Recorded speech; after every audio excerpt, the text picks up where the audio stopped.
En termes de demi-heure, vous le savez, on file sur le marché, on prend le pouls de cette tendance. Et aujourd'hui, c'est technique, c'est graphique.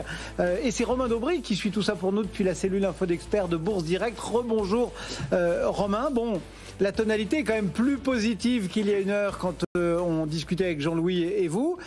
Et pour le moment, on est plus franchement à la hausse et on est revenu au-dessus d'un seuil qui est peut-être que psychologique, mais au-dessus des 6500 points. Bonjour Cédric.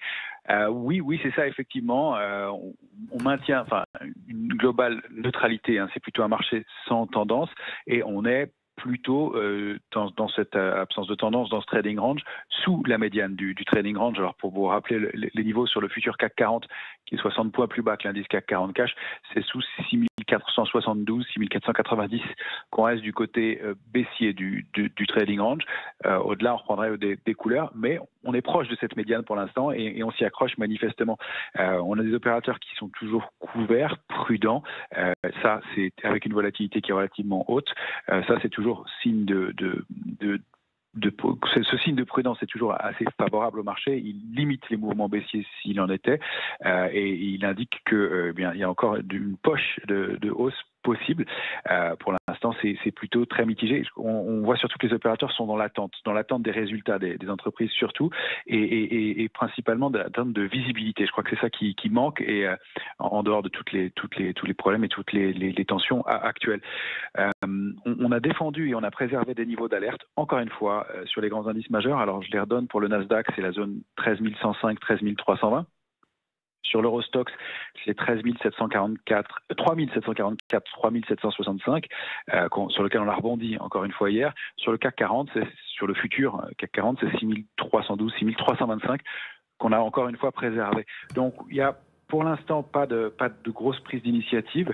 On remarque tout de même du côté sectoriel un coup d'arrêt assez net, assez fort sur tous les secteurs qui étaient très tentés, qui est en ligne avec le marché, qui n'est plus secteur fort pour l'instant, et puis tout ce qui est lié aux matières premières. Il y a eu un vrai coup d'arrêt dans le sillage de l'arrêt de la hausse des matières premières elles-mêmes, et il s'est produit quelque chose vraiment au cours des dernières 24 heures avec, si on prend l'indice Thomson Reuters CRB, donc qui est un panier de 19 matières premières, on constate qu'il a ouvert en gap baissier la semaine, et un gap qui met fin à une tendance haussière. Donc ça pourrait être un gap de rupture et un gap qui marquerait au moins l'arrêt de la dynamique haussière sur l'ensemble de ces matières premières, à commencer par le pétrole, qui a rebondi lui sur un support important, si je considère le Brent, à 99,30 hier.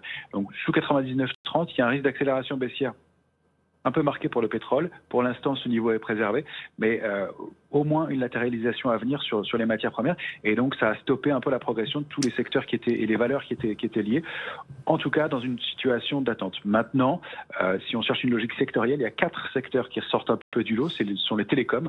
On voit que les résultats d'Orange sont bien accueillis, même si c'est effectivement très défensif, mais c'est ce que veulent les opérateurs en ce moment. On progresse doucement, mais on progresse.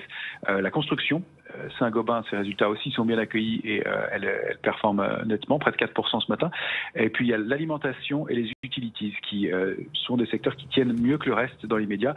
Ça reste assez timide, et tout ça est très, très, très défensif. Et puis on voit individuellement des valeurs qui se comportent pas mal, des valeurs comme Voltalia ou G11, si on veut prendre des plus petits titres. Mais c'est vraiment dans un cadre de stock picking que ça se joue. On note un élément important aussi du côté de l'euro-dollar, puisque l'euro a rompu 1,0720. C'était un support très important. On rentre donc on conforte la tendance baissière, avec des supports intermédiaires qui sont à 0,520, à 0,219, mais surtout une grosse cible et un prochain support majeur qui est à 0,9910. Merci beaucoup pour toutes ces précisions. Romain Daubry, donc depuis la cellule Info d'Experts de Bourse Direct, le marché parisien qui reste donc bien ancré dans le vert. On progresse désormais de plus d'1% à 6510.